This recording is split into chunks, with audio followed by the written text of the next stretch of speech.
Good morning, everyone. Bonjour tout le monde. Welcome to today's press conference. We have with us today Defense Minister Anita Anand, who is at the NATO Defense Ministers meeting in Brussels. I expect she has some opening remarks, and then I will open the floor to questions. Recording in progress. If you have a question, please use the raise hand function on Zoom. And the floor is yours, Minister. Thank you. Bonjour tout le monde.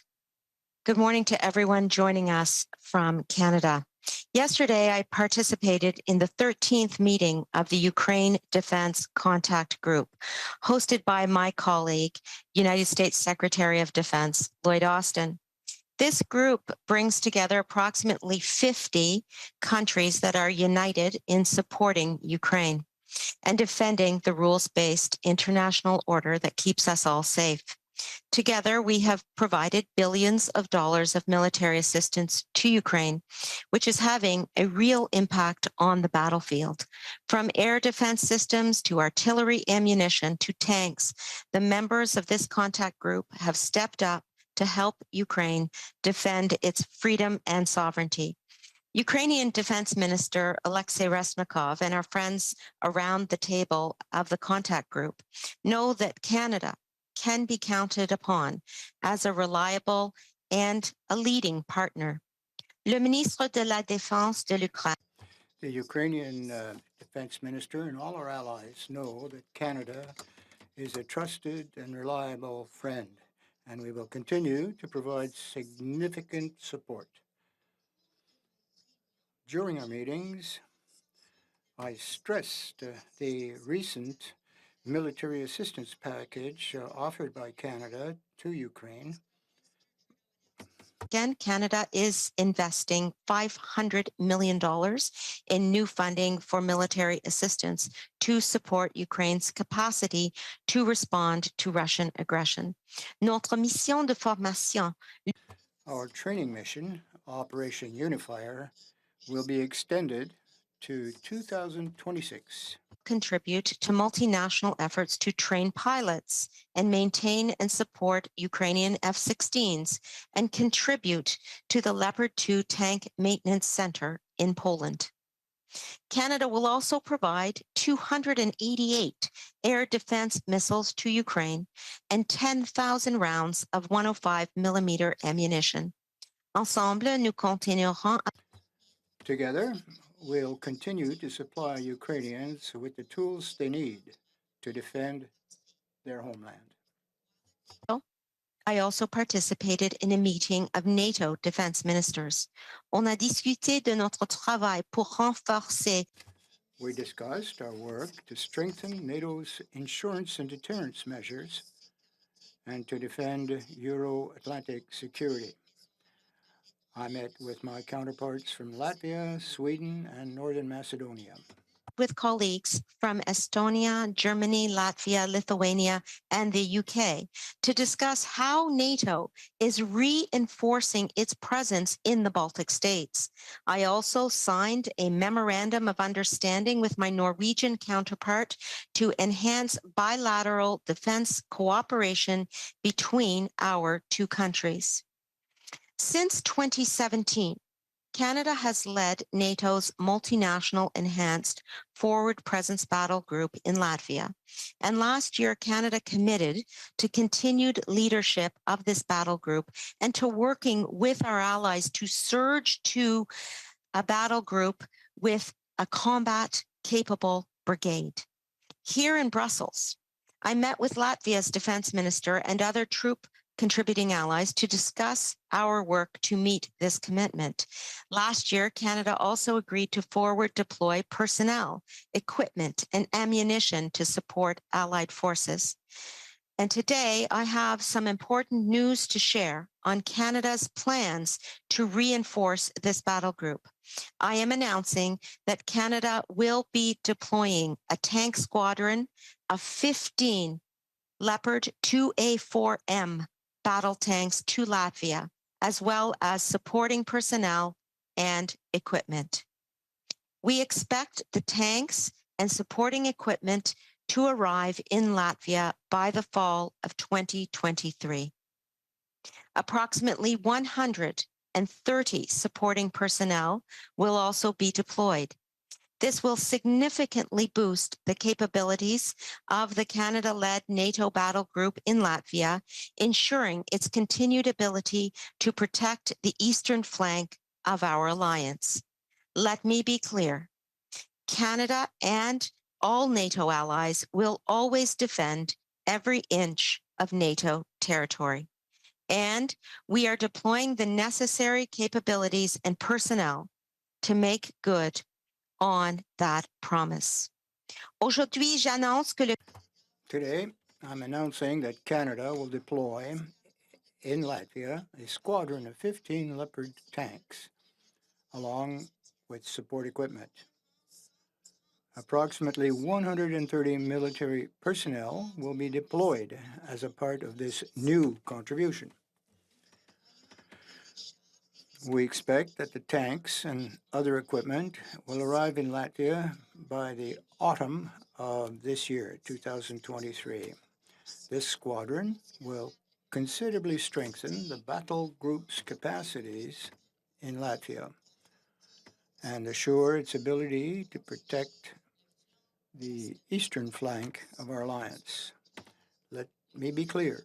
Canada and all NATO allies will defend every inch of NATO territory. And we're deploying the capabilities and personnel necessary to keep that promise. Mr. Trudeau's words in Ukraine over the weekend.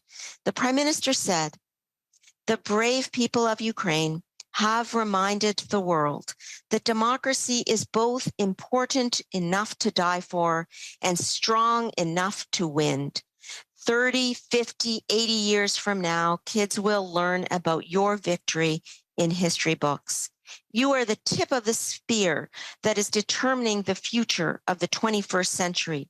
That is what is at stake, nothing less." En cette période d'incertitude, in this period of uncertainty, Canada will stand side by side with the Ukraine for as long as it takes.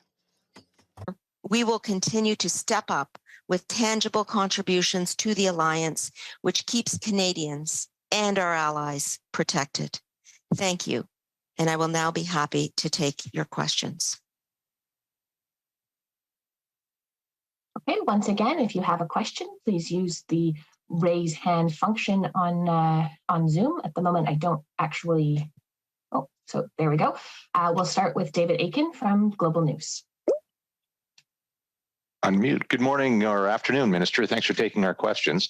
I guess the first question I have would be, I'd like to get your sense of how the room felt when you were meeting defense ministers on the issue of Ukraine joining NATO. I know different NATO members have different views on this and they're evolving. Can you give me a sense of your sense of where that particular project stands?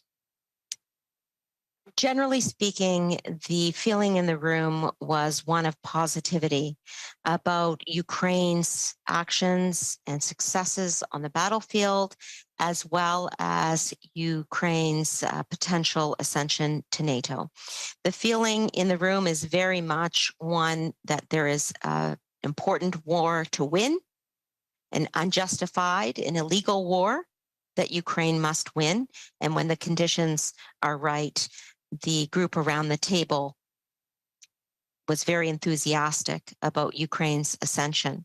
And for Canada's part, we support Ukraine's accession when the conditions are right. Okay, great. The other question I wanted to ask was about the Operation Air Defender. As you know, Canada was notable from its absence from that particular exercise. And it seems to me it was an exercise that must have been planned for quite a while, and yet no Canadian assets were available to participate. Can you help us understand why that was? Most definitely, David. First, I want to start off by saying that for decades, Canada has been a strong contributor to NATO operations. You'll have to remember that Canada is a founding member of NATO, And we have continued to be there in NATO operations, Arctic Challenge, Joint Warrior, Dynamic Mongoose, to name a few. And in particular, right now, we have our planes, our CC-130s in Prestwick, Scotland, that have transported over 10 million pounds of military aid and equipment on behalf of NATO allies for Ukraine. So Canada is very much a part of NATO operations generally. In terms of the current operation that you referred to in your question, we are undertaking a modernization of our fleet at the same time as undertaking other operations, including getting ready for the reception of the F-35s, on which we are expending approximately $19 billion in investment under Strong, Secure, Engaged, our defense policy. And so at this time, we are balancing those objectives and will continue to contribute wherever we can. And certainly, as I mentioned, we have had many decades of participation in NATO operations, including right now, for example, in Prestwick, Scotland. Okay, next we'll go to Sarah Ritchie from the Canadian Press. Hi, Minister. With regard to the 15 Leopard 2 tanks, can you just explain for us what, so just very simply, are these tanks that we already have? And if not, what do you expect to be able to procure within the next 12 months, including for our forces here at home? Because I know it was a little bit of a strain to be able to donate what we already have. Yes, these are tanks that we already have. They are going to be sent to Latvia from both Gagetown and Edmonton. And I want to expand a little bit on what we are sending. We will be sending 15 tanks. We will also be sending additional vehicles. So the total number of vehicles that we are sending is about 50.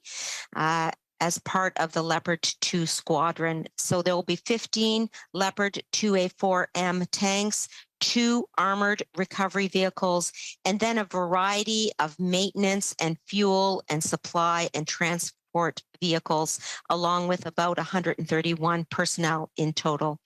In terms of the deployment, it's important to make a distinction between a donation and a deployment. We are not donating these tanks, we're deploying them. We have an Operation Reassurance in Latvia, and we actually have that as part of our largest international operation. And we are continually deploying resources there as part of our role as the framework nation of the Enhanced Forward Presence Battle Group on NATO's eastern flank. So we have a specific role there that we've been occupying for over 5 years. We promised to scale up last year when we were in Madrid, and the sending over of these 50 vehicles, including 15 Leopard tanks, is part of that scale up, but it is a deployment, not a donation. That's great, thanks. And with regard to the donations that you've previously announced and that the Prime Minister recently announced as well, can you speak to, again, we know that there is a strain on the Canadian Armed Forces every time the donations go up.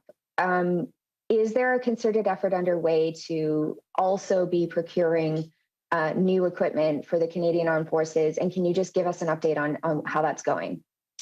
Most definitely. You're right that at the current time, we need to grow as a Canadian Armed Forces. We need to grow in terms of our human resources and our human capacity, our personnel, and we need to grow in terms of our capabilities. And so in terms of future procurements, what we are utilizing and being guided by, firstly, is our defense policy, which is Strong, Secure, Engaged, which is our defense policy that has been in place since 2017. In addition, we are undertaking a defense policy update, and that defense policy update is taking into account the changing global strategic environment. The threats have changed since 2017 when we put our defense policy into place. For example, we are seeing increased threats from climate change. We are seeing increased threats from a cybersecurity standpoint. And so what our defense policy update will do is exactly that update our outlook on defense in terms of how we should be growing in terms of human resources and capabilities from a Canadian Armed Forces perspective. I will say that we are procuring a new fleet of armored combat support vehicles. We made a donation to Ukraine of 39 vehicles from GDLS in London, Ontario. We sent 39 vehicles to Ukraine, and we are replacing those vehicles with procurements from GDLS. So we're not only undertaking a defense policy update, but we're actively replacing material that we have donated at the same time. Thank you. Okay, and now we'll go to Sue Scherer from Reuters.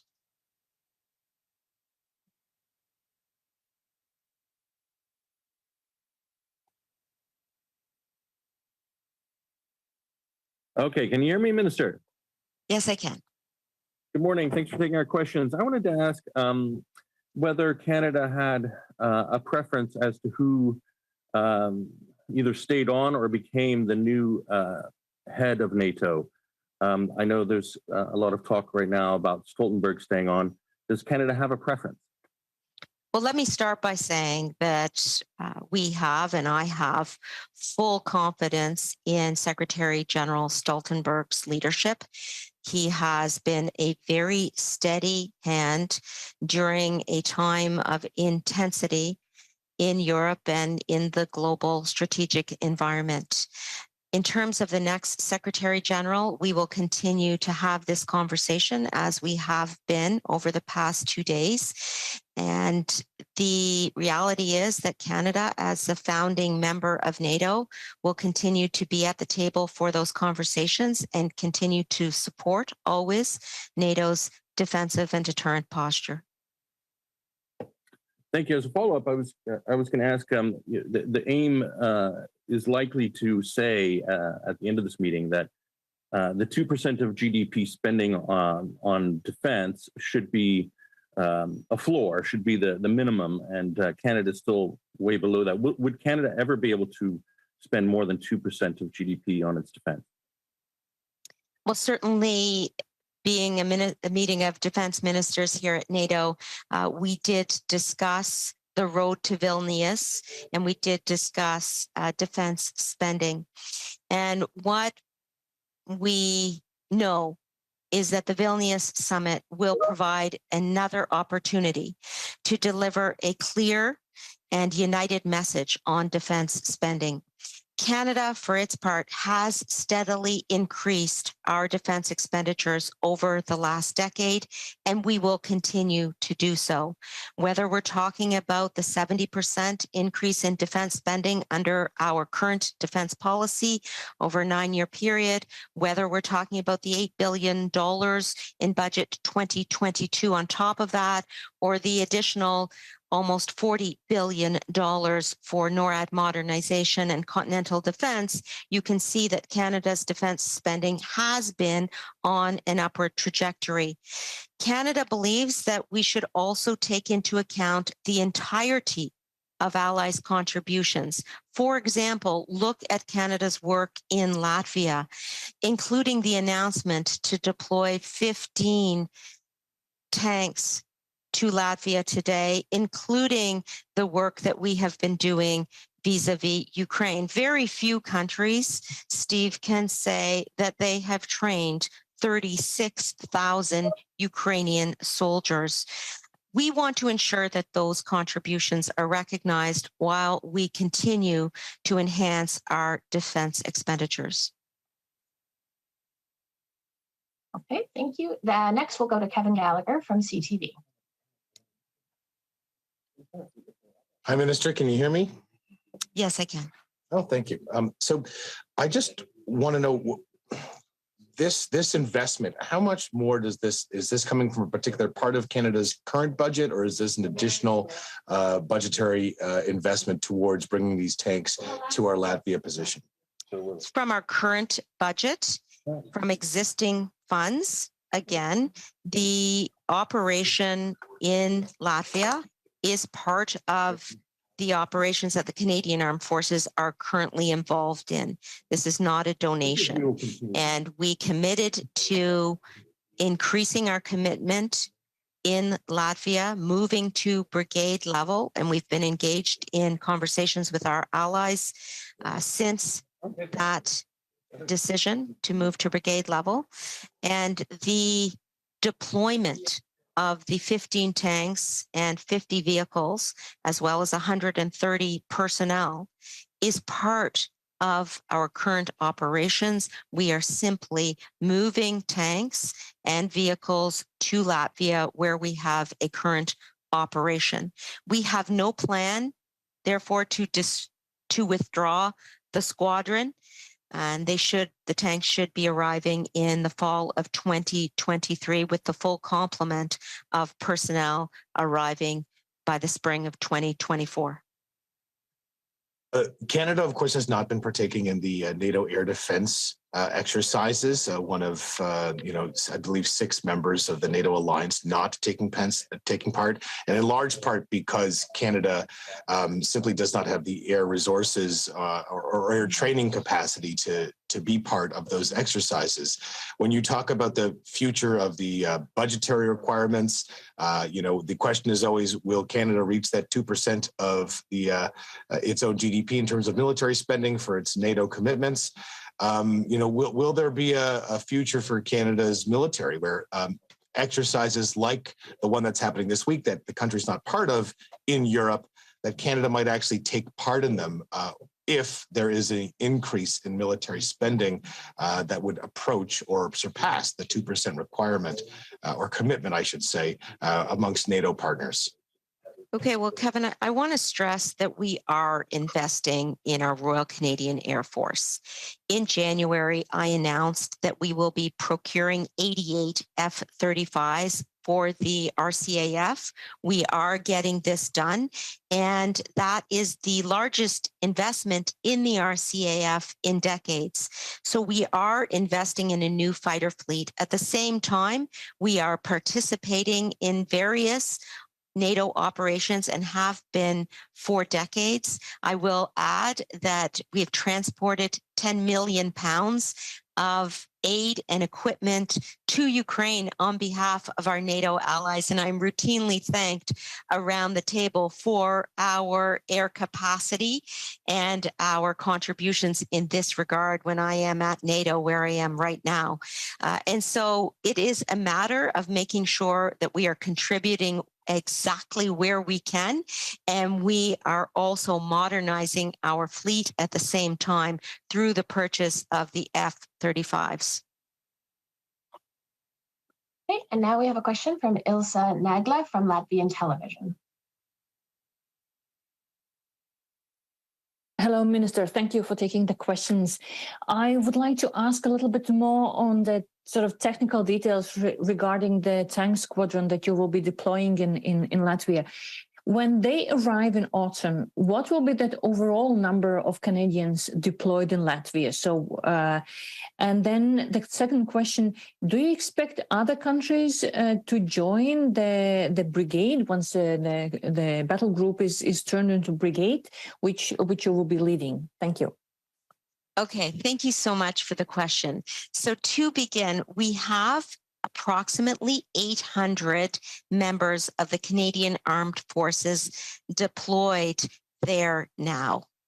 And the announcement today constitutes another 130 individuals who will be deployed.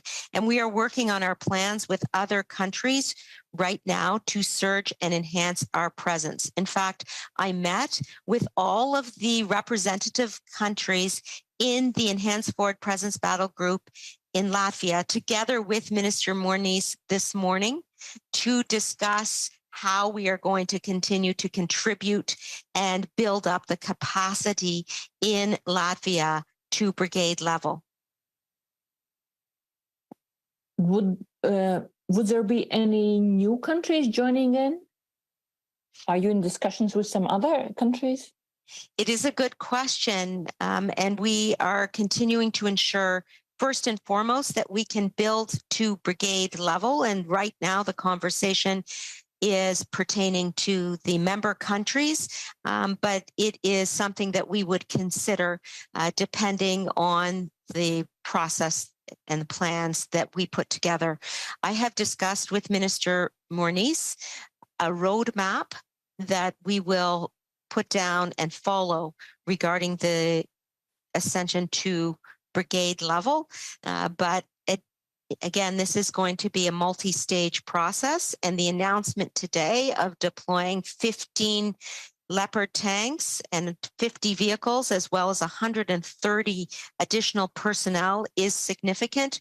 That's going to bring our Canadian Armed Forces personnel representation in Latvia to approximately 1,000 or 930 individuals. It is a significant step to bolster our presence in Latvia and in the battle group there that we lead. And I will say, around the table, it was a very positive moment when I announced our contribution of 15 additional tanks that will be deployed. Minister Mornis and I discussed future plans to ensure that Latvians and Latvia know that Canada is there for the long term. Thank you. Thank you, Minister. That will conclude today's press conference. Thank you so much. Take care.